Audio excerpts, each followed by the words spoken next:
And welcome back, and we're getting ready to move into our second conversation for today.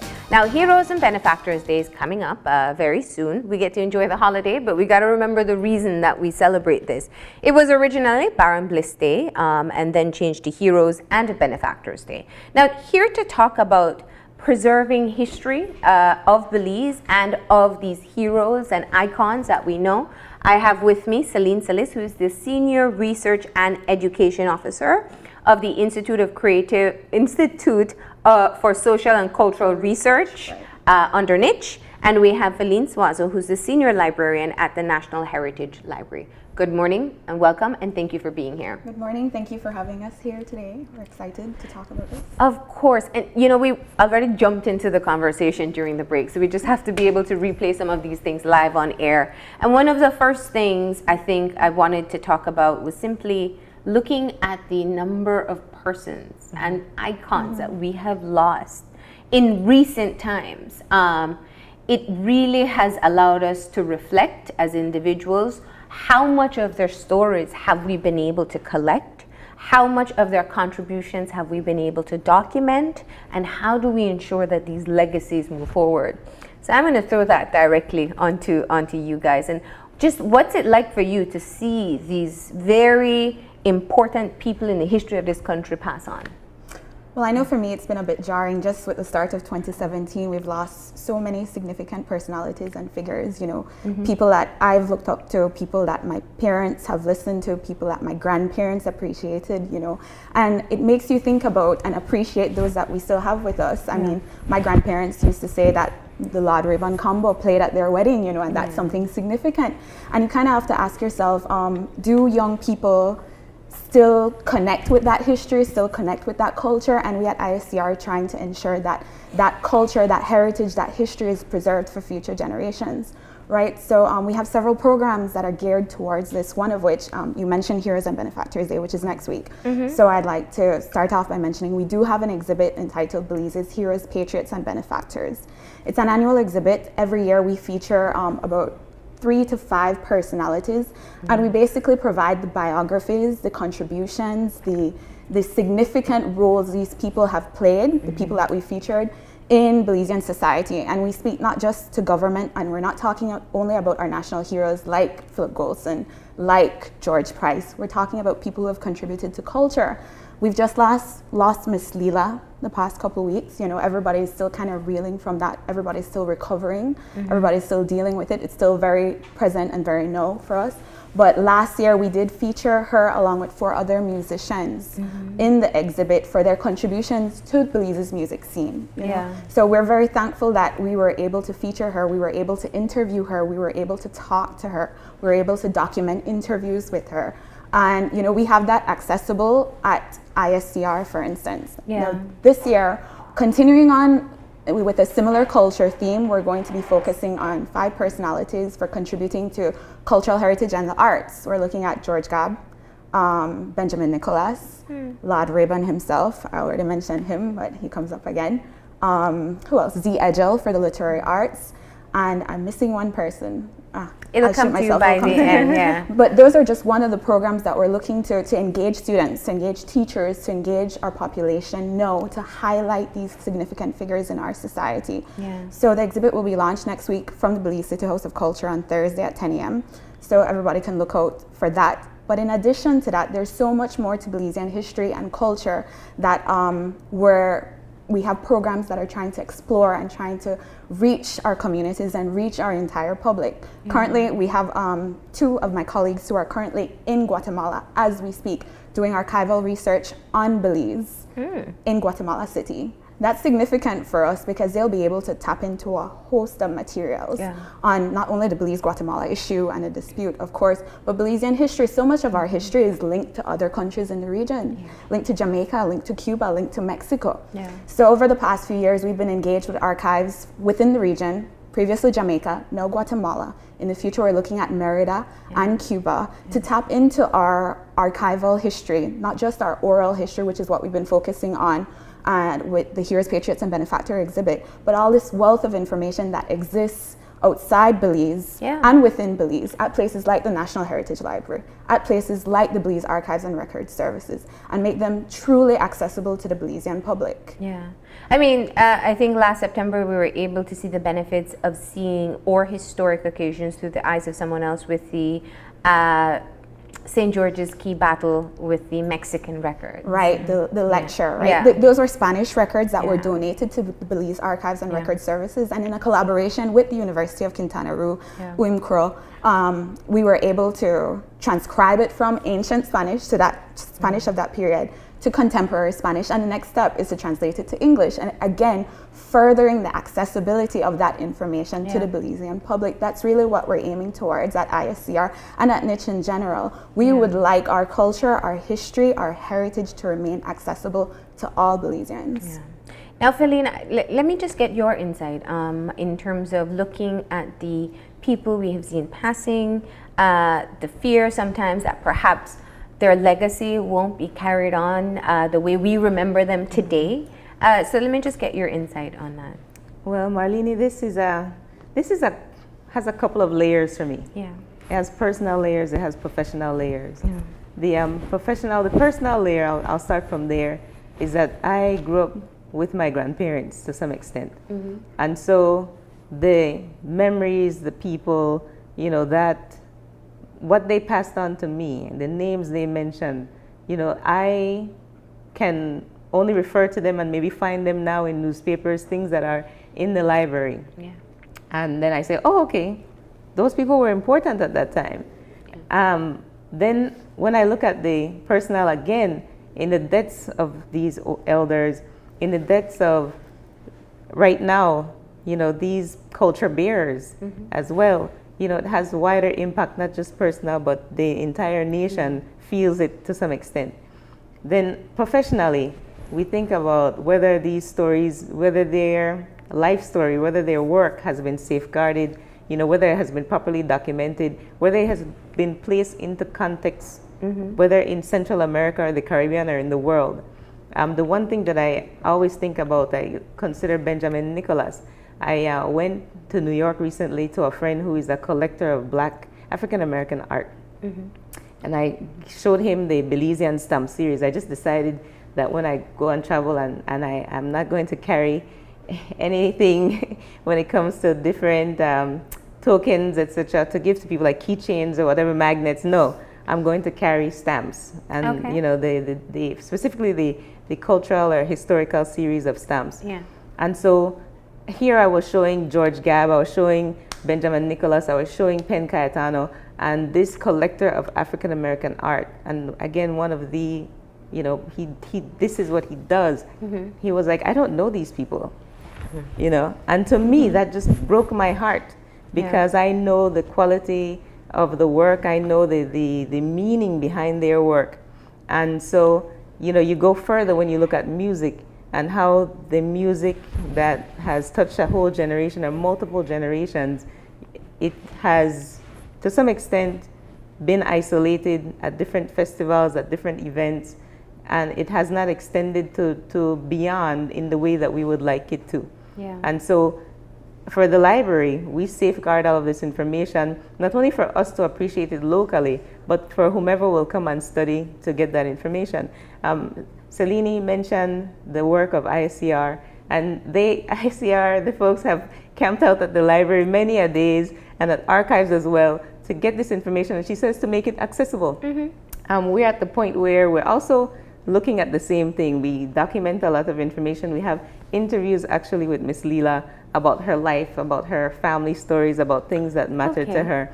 And again, that was in conjunction with ISCR. And so it's those collaborations and partnerships, and she also mentioned with bars, you know, that we have been doing in order to make sure that at least, you know, for now, we like, as I said, when it comes to my grandfather, their generation didn't have all the capabilities that we had. But since we have it, you know, instead of sharing the things that we should not share, you know, and I'll leave that there, you know, we should share this, we should share these stories and share these icons. Yeah. No, you know, and I appreciate you saying that, because one of the things that we are challenged with is being able to ensure that we document the lives of these persons or the contributions of these persons. Now, I want to ask a question in terms of, how do you define who a hero or a benefactor is for the country when you put together your exhibits? Let me show you the example. I know now musical icons are very important for us. You know, when Andy Palacio passed, I think it really opened our eyes as Belizeans as to how important these individual figures are in promoting our cultural music. And since then, we've lost quite a few greats. But there are other people as well within society who, in some way or another, have had a connection with the people. Let me give you the example of Mr. Powell and his meat pies. Right. You know, Right. I don't know if anybody decided to sit down and say, you know, when did you realize that you had an iconic product for Belize, where people Right. still want you to freeze meat pies and take them to whatever part of the world they're scattered. It may not be a heroic job, but they're also icons. They're part of the Social the fabric. popular the social culture. fabric. Yeah, that's what I mean. In who we are as Belizeans. How do you, or have you worked in identifying people like that while they're still alive, and perhaps being able to find out more, so when the time comes, if they do pass, we have that. Right. Well, Marlene, you're talking to a Belize City girl, Polardima born and bred. So the dilemma between Darius meat pie and Poe meat pie and Everyday fight. Right. You don't have to go there. So that's very, very close to the way I grew up. Right. And I will start off by saying that one of the benefits, one of the positives, and one of the negatives of our society is that we are primarily an oral society. We haven't taken to documenting, as in writing down and telling these stories, right? And we've yet to transition to looking at our everyday lives and, you know, the strings that hold together our social fabric in all our communities, not just Belize City, in San Joaquin, in Corozal, wherever. You know, we haven't, a lot of us, let me correct myself, have not reached a point where we start to see the value in it and start to look at having access to those individuals as a benefit to enriching our lives and our societies. It's really sadly not until we lose them that we start to reflect and say, wow, I should have, right? That said, on the other end, there are individuals, there are groups, there are communities that have actively taken a part in documenting their own heritage, right? It goes far beyond niche and our Heroes and Patriots and Benefactors exhibit and the work that NHL is doing and the work that BARS is doing and the work that the media is doing, because the media is involved in documenting and promoting cultural heritage, right? You have communities like the Forest Home community in Toledo District. There's right now an ongoing project to document community heritage. And just in interacting with the people myself there last week, we were doing oral history sessions, and this woman, she said, I need to get on camera to say how my grandfather is related to all of these people. We're all family. So I told her, you don't have to be on camera. You could just write it down. She said, no, but I have to be on camera. I need to say it.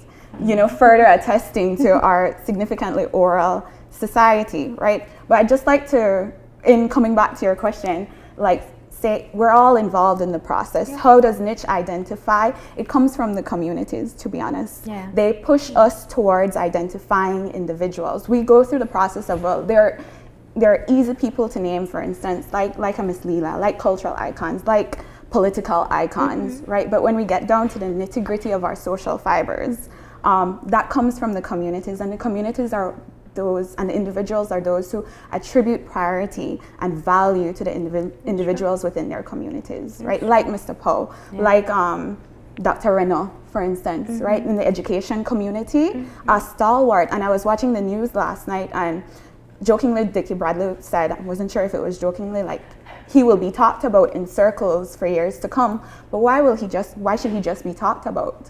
Why shouldn't we write about this man, write about his significance, you know, go on camera and talk about his contributions, document those contributions, right? Absolutely. Now, Felene, you obviously at the library service, the access you have to the people who are hungry for information is far more than other places. What do you find in terms of the level of interest in our Belizean heroes and seeking out information through the work that you do at the library? Well, The one thing for us is it goes back also to delivering that information and maybe fostering the interest overall. So the one thing that we do, our strategy, is through Facebook. All right, the Mr. Lawrence Vernon and other researchers over time have contributed many biographies, and we have them on the library's website, www.bnlsis.org, which stands for B for Belize, National Library Service and Information System. So bnlsis.org. So through the website, we have biographies, and every month, if it's somebody's birthday, we feature them on the front page. And so on Facebook as well, we will place this information and say, okay, do you know about this person? It's this person's birthday month, and revert back to the library's biographies page where you could read the biographies of many different Belizeans. So that is one of the ways. The other way is all the libraries across the country might share that, or they might just discuss this person. Do you know about this person? We talk about different persons who have come and gone last week, and this one was a surprise to me because I thought when it comes to Women's Month, when it comes to just a discussion overall, some SJC students came to the library and I said, yes, we have information about this person and this event and that event, the riots and the unions, different things. And then I said, yes, do you all know Nora Parham, about Nora Parham? And they said no. And there's just a recent article about her, I was shocked about this, that with all the information, that is out there, I just could not believe it. Of course, I will start to sound like Don Hector if I go further into the discussion. But the bottom line is that all of us need to do more, and not just accept responsibility or take responsibility for our own role in it, but also be accountable for other people's need to find out more information about Belizeans and the significance of these events and these people who were either at the forefront or bolstering whatever was happening. Now, some people joke that really any recognition for the work that you do really doesn't come until after you pass, and there's some truth to it. I won't say it's completely true. Miss Leela, for example, we loved her work before she passed. I think now recognizing that she won't be able to contribute new music is where we feel the loss the greatest. How easy is it or difficult to be able to access people while they're still working? I know there's a sense of modesty and humility at times that people say, oh, no, I'm not doing anything. I don't want to be involved. And do you go that route at looking at living heroes and living Belizeans who are contributing in some way or the other, in some sector, to their society? Well, I would want to bring up on this point something that Selene mentioned, and I'm not sure whether we were talking about it on camera or off camera, but we did an interview with Miss Leela and the oral history. We have gotten training.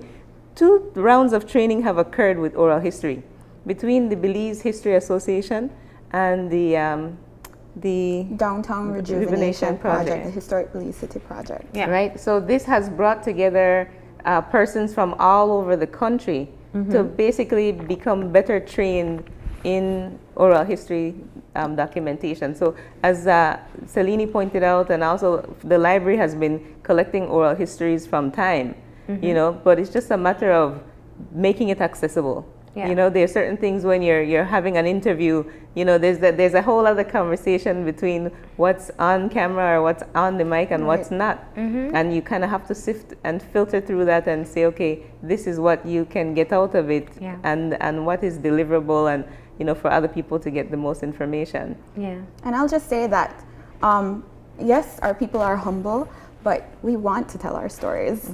I find it amazing how easy it's been sometimes with getting people to talk about their history, about their contributions on camera, and it comes so fluidly and so easily for them because they acknowledge or they know that it's important as well.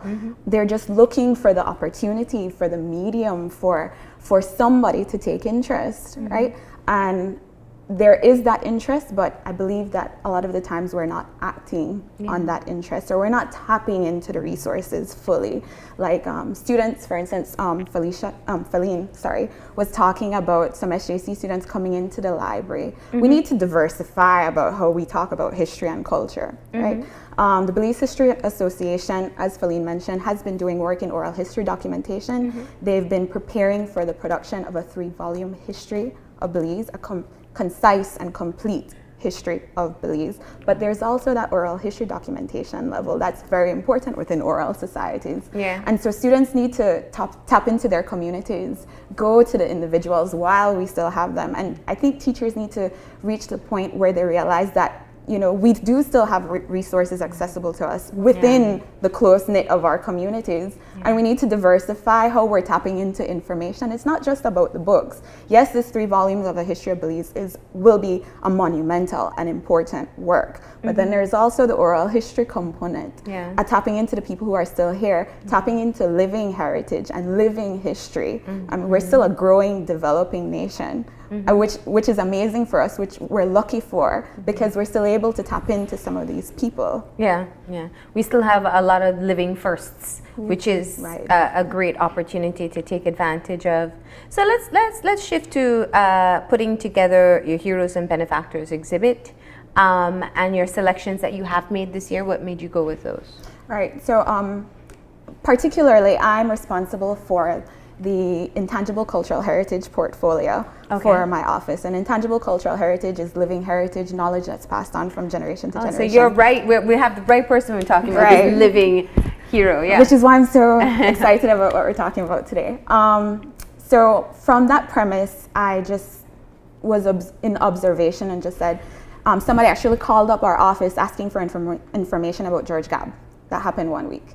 Then we didn't have quite enough to say present to the individual, which I didn't feel comfortable with.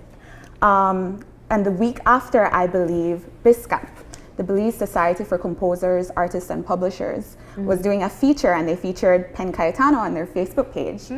And so with inspiration, I said, we should go with cultural heritage. We should pick that theme, and we should do the arts and all gamuts of the arts. And we need to focus on pioneers, people who have been honored at national level, for instance. That was one of the criteria.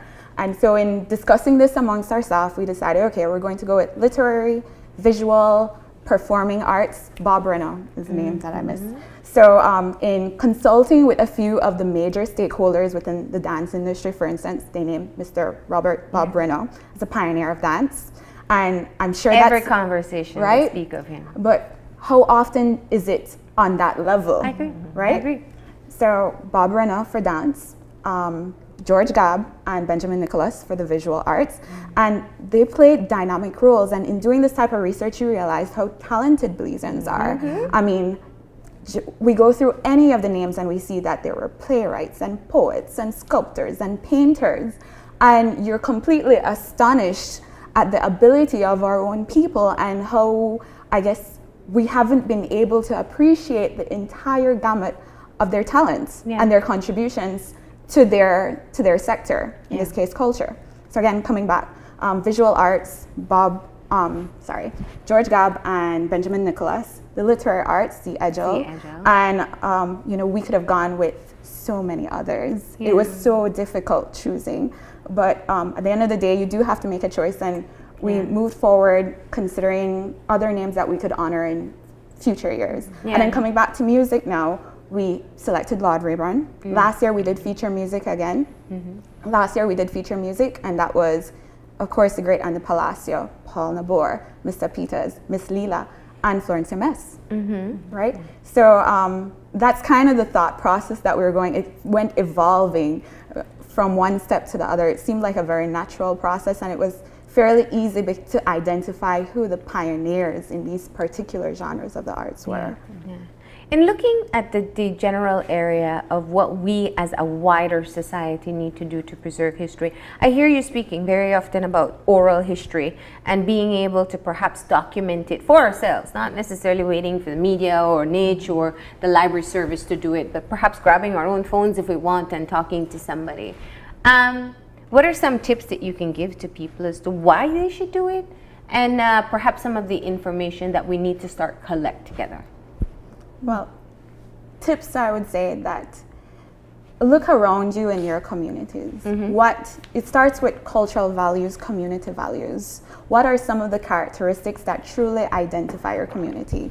Be it food, be it a festival, be it a particular event in history. You know, we could take a community like the Flores Bank community, for instance, who've been able to identify and to some degree capitalize on identifying those individual people. For instance, those individual cultural practices, the history of that community, and to reach out based on that, kind of branch out and go forward, reach out to the individuals who retain that information, who have some oral history knowledge passed on from generation to generation, right? So look at your community and look at the characteristics of it. I think that's a good starting point. What do you value? What's important to you? Your history, your culture, your everyday practices. And just identify those human resources with the knowledge base for those important aspects of your community, right? And why is it important? Because at the end of the day, I think, I can't say it quite as she did, but our culture defines us. That's what Lila Vernon said, summed up. I want to say who said Creole Nagano culture. She was a pioneer of that concept of understanding that where I come from, my history, my heritage, my culture, my background, right, is important to me. Provided her with opportunities to really reach the world, right?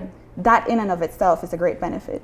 You know, and speaking of icons, to just reflect a bit on my experience yesterday at the funeral for Bishop Martin, I think one of the most beautiful things that I saw in that Mass was a reflection of the true Belize, the different cultures that were represented. There were Quechua songs, Spanish songs, Garifuna songs, English songs, all of them in one Mass. And I think it was really, we commented several times, this is what Belize is. This is all the diversity that we celebrate, and we have to be able to include it as much as possible.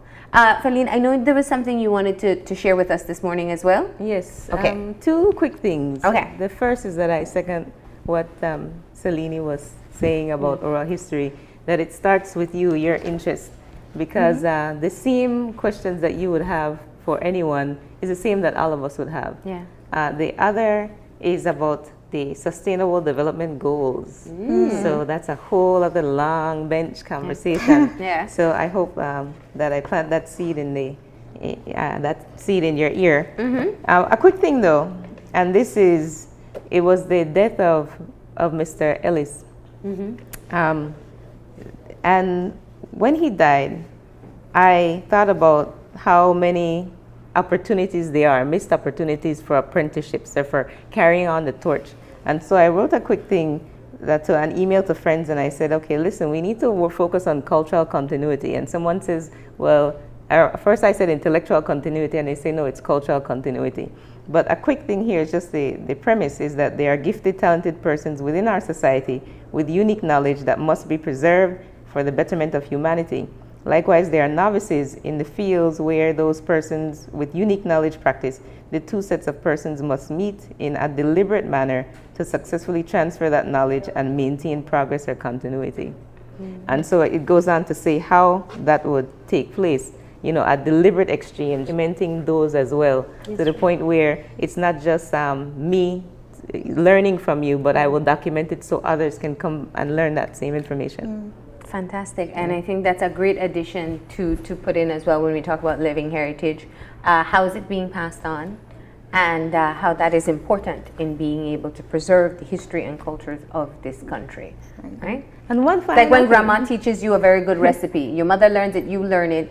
It's a recipe and it's important, but it is also part of your own family history. Indeed. Right? And one more thing is that Miss Myrna in May, the one activity coming up down the line, is that in May, Miss Myrna will be featured as the honoree for Meet the Author. So usually when I'm here, I talk about Meet the Author. So hopefully we'll get an opportunity closer to the date.